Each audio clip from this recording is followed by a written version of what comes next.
Korea, 1950. Under American leadership, the United Nations went to war for the first time. What began as a conflict between rival regimes, North and South, turned into a confrontation between East and West, threatening to escalate into a Third World War.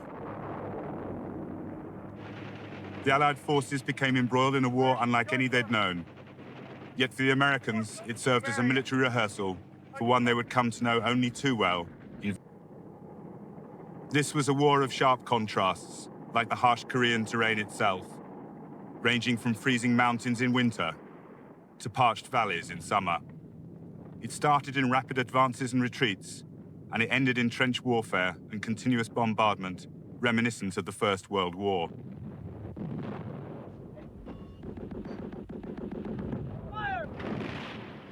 The UN forces relied on superior weaponry to limit their losses, pounding the lightly armed communist soldiers who sacrificed thousands, attacking in human waves.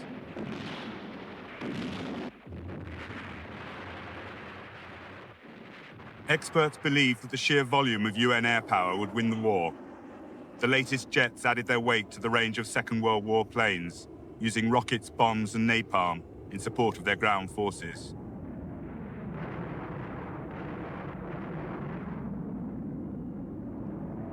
Yet even the massive American bombing campaign that systematically pulverized northern cities was instrumental only in grinding the war to its final bitter stalemate, devastating the country in the process.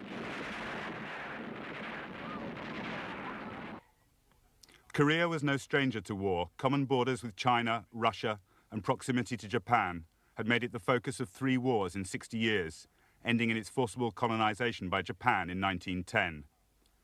Yet it was the Allied decision of 1945, splitting the country along the 38th parallel, with Russia and America each occupying half, that led to the Korean War, and has left it today with rival governments in Pyongyang and Seoul, holding sway over 2 very different Korean societies. The Soviet Union declared war on the Japanese armies occupying Manchuria and Korea in August that year.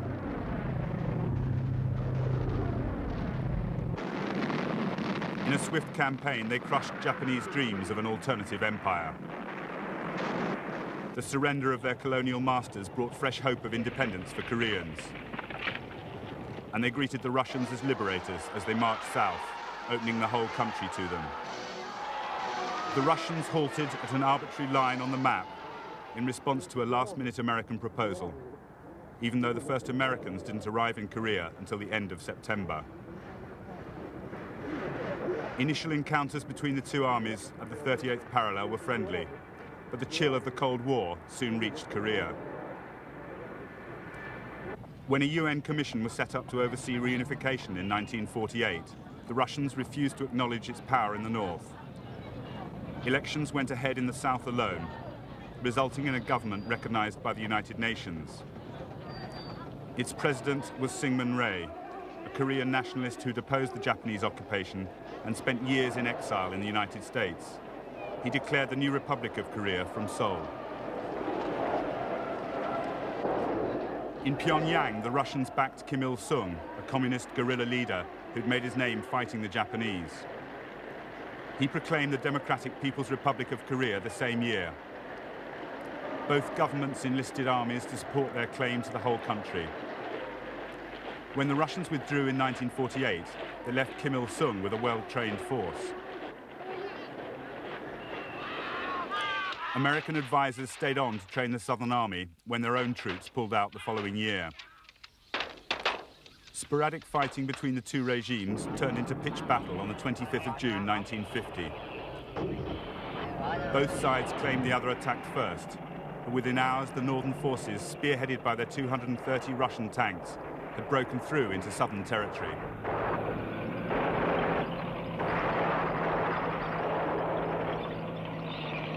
The United Nations Security Council identified the North as the aggressor. The absence of the Russian delegate boycotting in support of Communist China's claim to a seat left the Americans a clear field, and a second meeting called for military support for the South. Leadership of the UN forces was given to the commander of the American Army of Occupation in Japan, a man who had already become a legend. General Douglas MacArthur was a graduate of West Point, decorated in France in 1917. His brilliant island-hopping campaign in the Pacific in World War II was rewarded by effective governorship of Japan. His appointment as leader of the first UN army in the field seemed vindicated by his decision to land at Incheon. But when he argued for a campaign against the Chinese mainland, President Truman relieved him of command. The United Nations forces included 95,000 South Koreans at the start of the war, who were joined by 300,000 American troops. Although 15 other countries sent military forces, their combined contribution of around 44,000 was dwarfed by the massive American military presence. Opposing them were 135,000 North Korean soldiers. When China entered the war in October 1950, it added 250,000 men to that total, a figure that grew markedly as the war progressed. By the 28th of June, the North T-34 tanks had led them into Seoul itself, having swept through the Ujeongbu Valley with ease. The southern forces had melted before them, and now their ranks were swollen by local guerrillas. In their haste, the Southern Army had blown the bridge across the Han River too soon, trapping some of their own forces, as well as thousands of refugees. The result was a massacre.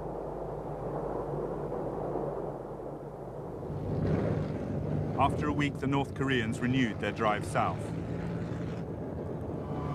The US 7th Fleet went into action. Flying round the clock, its planes tried to slow the advance. The few northern planes were swept from the skies in the first weeks, giving the UN planes a free rein from then on.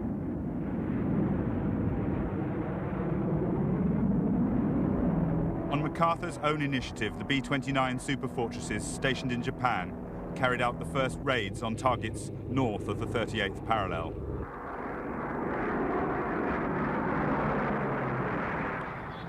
Yet what slowed the northern advance most was the constant stream of refugees choking the road south. Into this chaos came the first US troops, 400 infantrymen known as Task Force Smith. Their orders were to join South Korean soldiers awaiting the northern advance. They took position on the 4th of July. Next morning, a column of T-34 tanks backed by infantry drove at them. With no sign of the promised South Korean support, they attempted to halt the northern columns alone.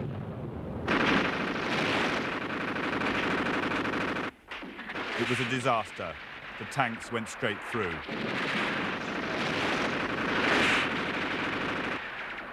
Their outdated bazookas simply bounced off the armor, and their artillery had the wrong ammunition. For many, the fighting was over, but the suffering had just begun. Their fate was soon shared by other Americans, thrust too hastily into the line. In the following weeks, the South Korean and US forces suffered a string of defeats, falling back to the southeast around the main supply port of Busan. In danger of being driven out of Korea altogether, the UN command built a defensive line along the Naktong River. General Walton Walker deployed the US 8th Army along its eastern bank.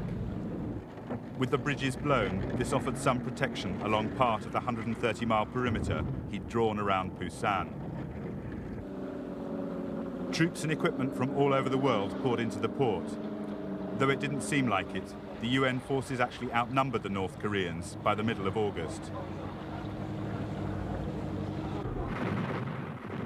For 6 weeks, the UN conducted a stubborn defense of the perimeter. Fighting from prepared positions with artillery support and air cover, they acquitted themselves better than they had in the opening weeks. But the North Koreans showed no signs of flagging.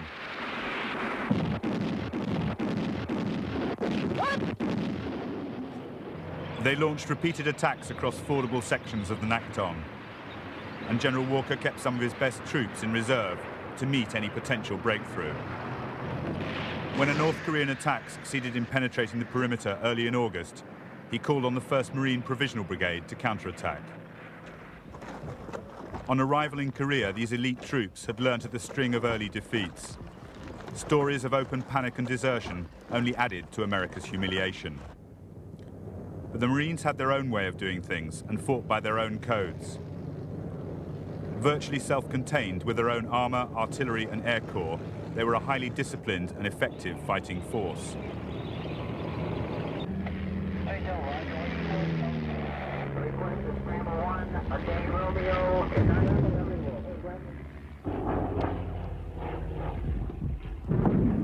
Many who fought with them in Korea were critical of their habit of attacking head-on, no matter what opposition they faced, regarding it as brave but reckless.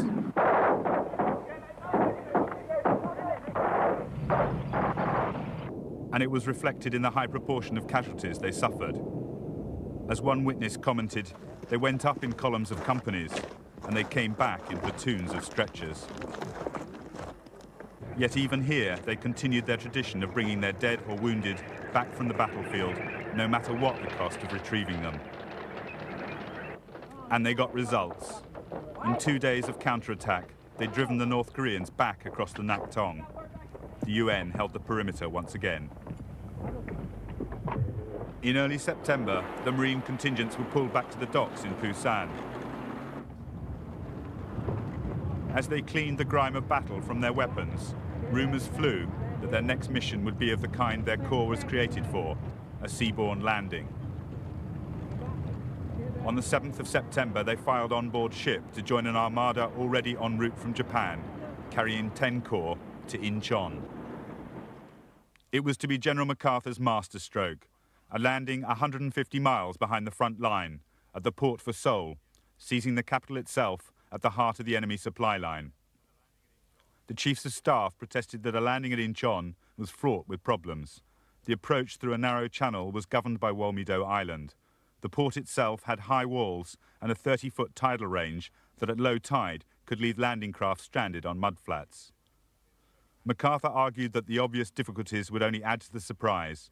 Dismissing all objections, he concluded simply, "We shall land at Incheon and I shall crush them." After 5 days of sustained bombardment, the 260-strong fleet took position off Incheon on the 15th of September. MacArthur had ordered the Marines to lead the first wave, and as they clambered onto the landing craft at dawn, he appeared on the bridge of the flagship to watch them head in for the first objective, Wolmi-do Island.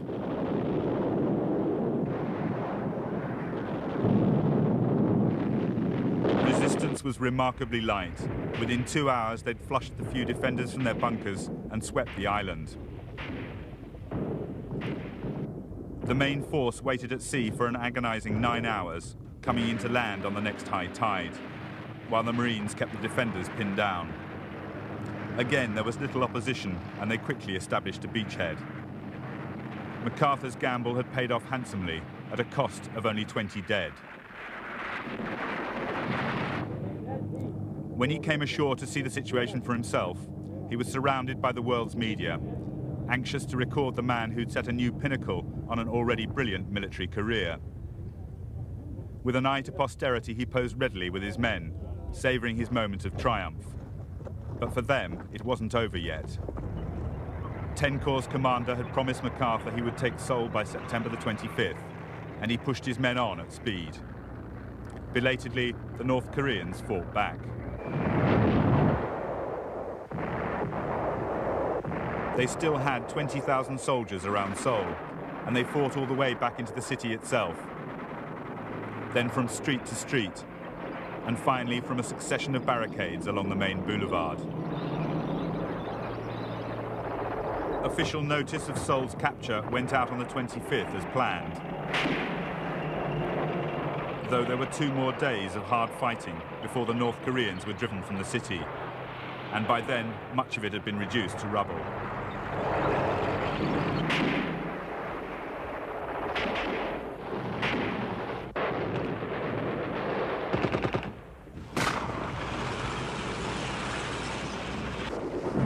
Yet as power passed back to the South Koreans, many UN soldiers were equally shocked by the roundup of suspected collaborators who were forced to wear the traditional mask of the criminal before being marched off to an unknown fate. But the official tone was one of celebration. General MacArthur makes a personal visit to Seoul, where he returns the government of the Republic to President Syngman Rhee.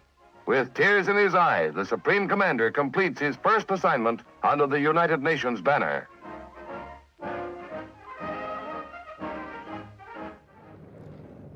The day after the Incheon landings, the 8th Army began pushing northwards to link up with 10 Corps. It took 3 days of hard fighting to cross the Naktong River. Then the pace quickened as the North Korean line broke. Isolated groups retreated into the mountains to wage guerrilla war. But short of supplies, they could do little against the weight of the 8th Army.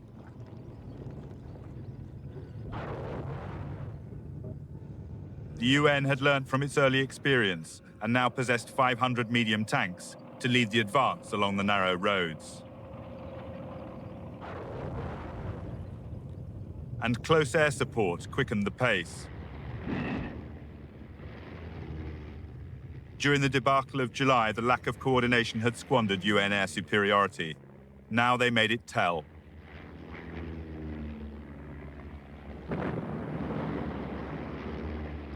Napalm became a preferred weapon in Korea. Though militarily effective, its widespread use had horrific consequences for civilians. The carrier-launched prop planes were now joined by Navy jets. The F-9 Panther was the first of the new breed to see combat.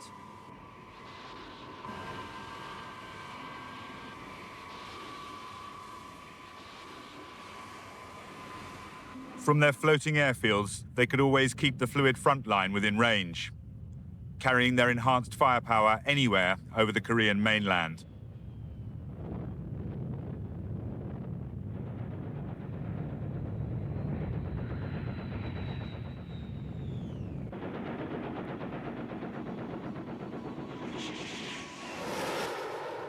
On the 1st of October, he ordered his own troops across the 38th parallel, in pursuit not only of the northern forces, but of his own dream of a reunited Korea.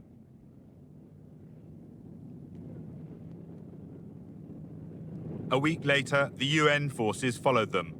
Hours after they crossed, the UN resolution ordered that all appropriate steps be taken to ensure conditions of stability throughout Korea.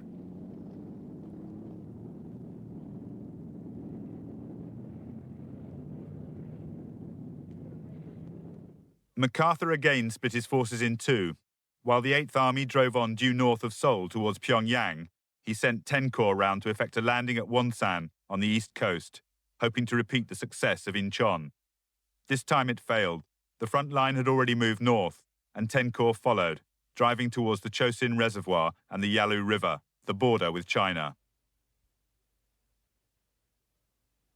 On the west coast, the 8th Army took Pyongyang on the 19th of October, the only time the West ever held a communist capital. Syngman Rhee addressed the crowds from the balcony where his opponent had once stood. All Korea now seemed in his grasp. Among the UN forces, thoughts were turning to home. Their work in Korea seemed finished. Some troops were already preparing to leave. But a week after the fall of Pyongyang, everything was to change. The Chinese entered the war. They poured out of the hills, hitting the UN columns in massive human waves. On the battlefield, surprise was total.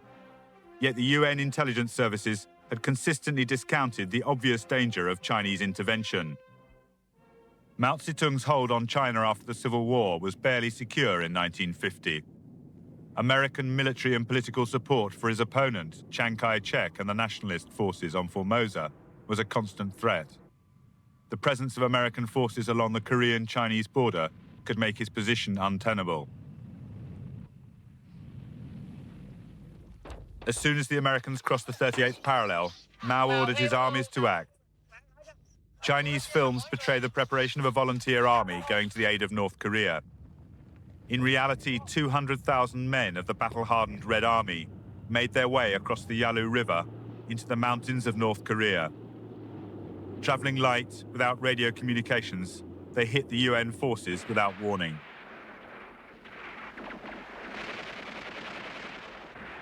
Yet after 2 days, they disengaged, just as suddenly melting back into the mountains. They left captured prisoners as the only proof of their involvement, and the UN assumed the threat was gone. Nevertheless, MacArthur ordered the Air Force to create a wasteland of the entire area between the front line and the Yalu River, not only to destroy supply lines or enemy concentrations, but as a deliberate punitive demonstration of the sheer power the Allies possessed in the air. They attacked every factory, every city, and every village with incendiary bombs and napalm.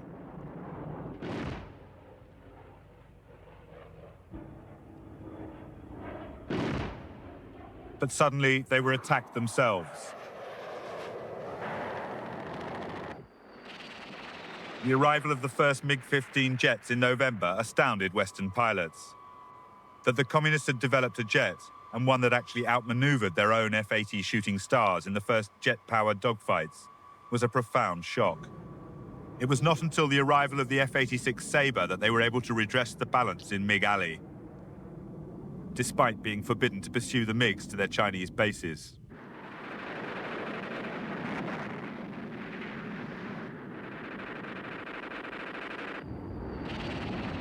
The Sabre was to be the principal fighter for the rest of the war, operated by a new generation of highly skilled pilots. The new jet aces became folk heroes in the United States, as they vied for the record number of kills. On the ground, MacArthur attacked again on the 24th of November, still confident of taking all Korea by Christmas. For 2 days, his forces pushed northwards towards the Yalu River. Then the Chinese came out of the hills again, and this time they weren't going back. The UN had pushed deeper into communist-held territory, and when the Chinese attacked, it was from the flanks and behind, as well as at the head of the columns. The 8th Army in the west was once again taken totally by surprise, and whole sections of the line simply panicked and collapsed. They lost 11,000 men in the first few days. Many were marched off to face the dreadful privations of North Korean and Chinese prison camps. It became known as the Big Bug-Out, the worst American military defeat for a century. A whole army disengaged, joining the thousands of refugees jamming the road south. And once it started, it couldn't be stopped. They abandoned Pyongyang in the headlong rush south, leaving it burning in their wake. But for 10 Corps in the eastern mountains, there was nowhere to run. One of the hardest battles of the war was fought by the 20,000 Marines surrounded beside the Chosin Reservoir, where the temperatures fell to -30 below. The advance guard pushing onto the Yalu River had been decimated. The few survivors who had fought their way back to the base of the reservoir were evacuated from the airstrip, wounded or frostbitten or both. The rest were faced with the long fight back to the coast through 6 Chinese divisions, in conditions which made mere survival a struggle. They still took their heavy equipment, and as always, their dead with them. Airdrops were their lifeline.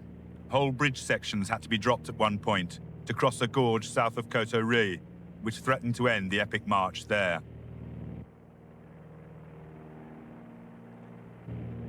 "We're not retreating," said the Marines' commander. "We're advancing in a different direction." That advance continued along 20 miles of mountain road. The Chinese continually worked their way in to harry the column. For them too, the road from Chosin caused incredible suffering. Under constant threat from the air, they couldn't even light fires for fear of bringing down a hail of bombs on their position. And frostbite accounted for many of their losses. On the 10th of December, 10 Corps finally marched into the port of Hungnam and prepared for evacuation south. Some thought they could have held a perimeter around their biggest base in the north, but the will to take risks had gone. The volume of supplies was too great to move, and Hungnam turned into a vision of hell as Koreans fought in the streets for precious food stocks.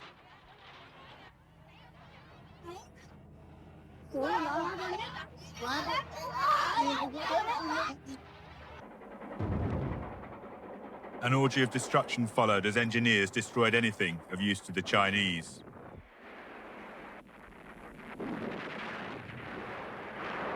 And the departing fleet vented its frustration by shelling the city in a final embittered flourish before turning south to Busan, leaving the civilian population to fend for themselves. The scale of the defeat sent shockwaves through America, and extreme measures were being considered at the White House. If the United Nations President Truman made it clear that he considered the situation grave enough to warrant a nuclear solution. If aggression is successful in Korea, we can expect it to spread throughout Asia and Europe and to this hemisphere. We are fighting in Korea for our own national security and survival. Britain's Prime Minister Attlee flew to America on behalf of the Allies, seeking assurances against the use of nuclear bombs. And the talk of weapons of mass destruction was toned down. Truman chose another path. On December the 17th, he signed an emergency proclamation putting the economy on a war footing. The massive rearmament drive he launched would continue long after Korea and have a far-reaching impact on American foreign policy from then on. In Korea, General Walton Walker, the stubborn defender of the Busan perimeter, died in a road accident in late December. As his body was returned to the States for burial, his replacement was already en route. General Matthew Ridgway was a paratrooper with a distinguished record in World War II. The grenade and field dressing he wore on his webbing became the personal trademark of this charismatic figure. As he took over the demoralized 8th Army, it was still in retreat. The northern forces swept into Seoul at the end of December, and again the 8th Army couldn't hold them.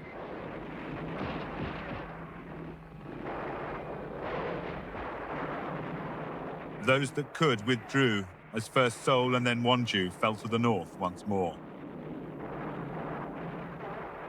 South of Wonju, the 8th Army dug in and finally held the line. Whether through their efforts or because the Chinese supply line had reached its limit, the southward drive stopped. Ridgway now worked a remarkable transformation on his force. Within weeks of his appointment, the attitude among his men had changed. And he changed the tactics too, deciding to maximize the UN's chief advantage, sheer firepower. They called it the meat grinder. Chinese columns were broken up at long range by artillery and air action on an unprecedented scale. And it worked. In January, they began steadily grinding their way north for the second time.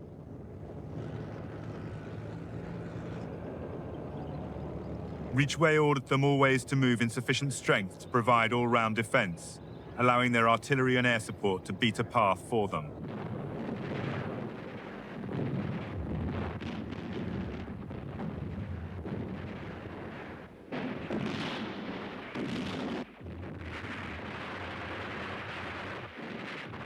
There was to be no repeat of the first headlong dash north, where the narrow road-bound columns had been encircled or infiltrated with ease.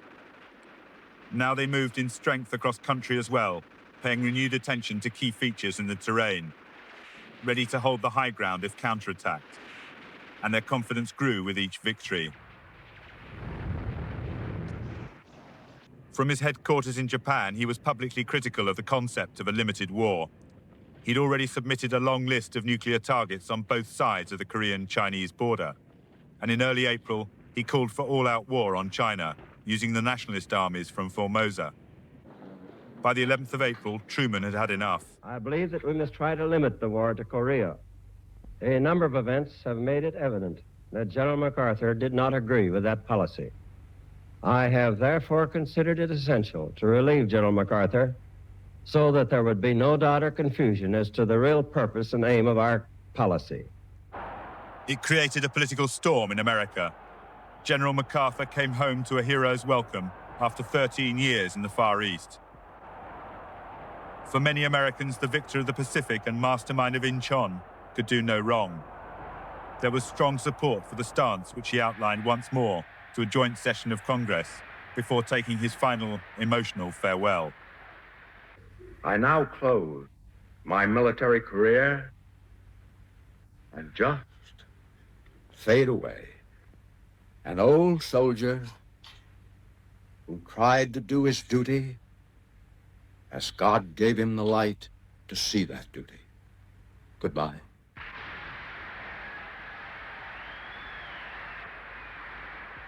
General Ridgway's transformation of the 8th Army made him the obvious choice to take over MacArthur's role at headquarters in Tokyo.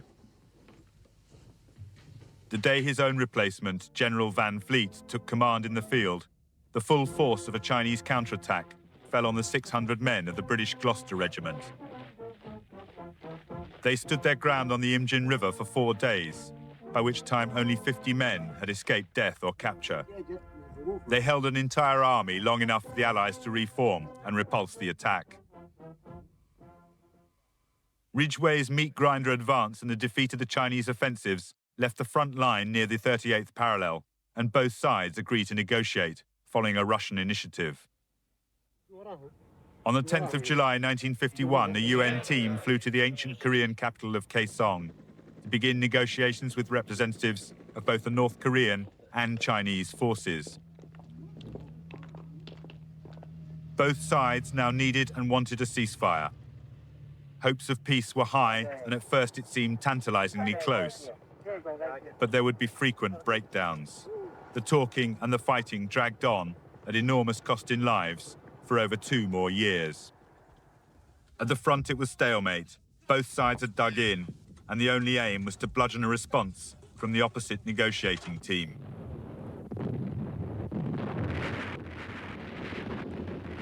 Chinese still attacked in human waves, apparently heedless of the losses they suffered from the merciless UN firepower. They fought for each hill, seeking the slightest strategic advantage. Field hospitals and helicopters improved the chances of survival, but the casualty figures grew.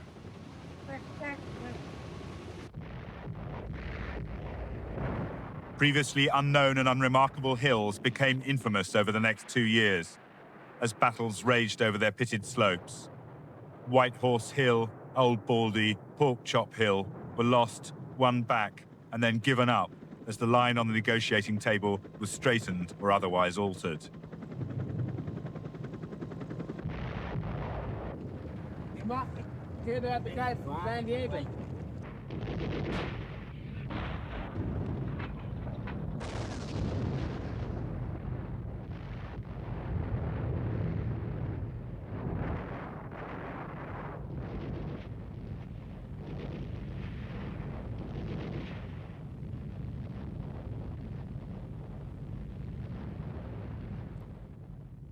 The talks had moved to Panmunjom, where the latest stumbling block was the repatriation of prisoners of war. The UN claimed that many of the Chinese wanted to join the nationalists on Formosa. The Chinese argued that they should all be returned, and a propaganda battle ensued. Within the camps, communist and anti-communist groups organized and intimidated each other. When communist prisoners took control of Kojido prison camp, tanks and flamethrowers were called in to retake it.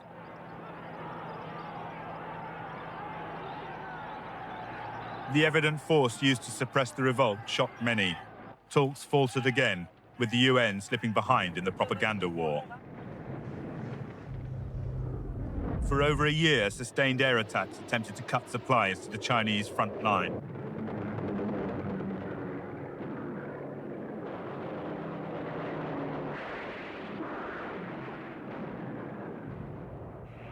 Three-quarters of the Air Force and all the carrier planes were dedicated to Operation Strangle.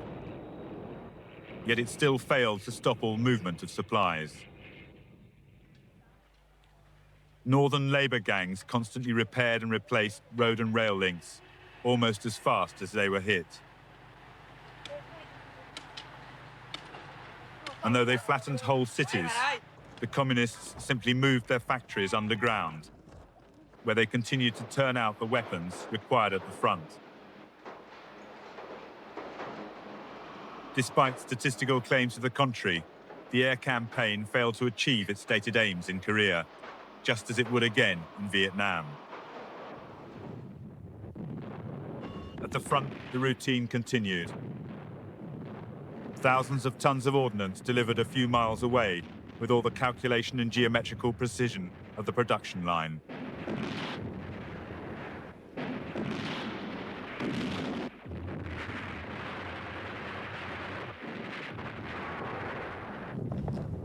The exchange of sick and wounded prisoners in March 1953 was the first movement towards a ceasefire. With the UN as a belligerent, a commission of neutral nations was required to oversee the peace process. Finally, on the 27th of July 1953, General William Harrison led the UN delegation into Panmunjom. Without a word or a sign to each other, he and the North Korean General Nam Il signed the Armistice Agreement.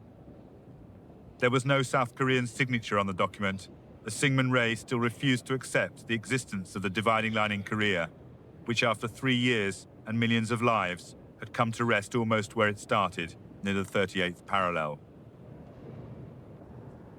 Today, the two sides still watch each other warily across the same blood-soaked strip of land that separates the two Koreas.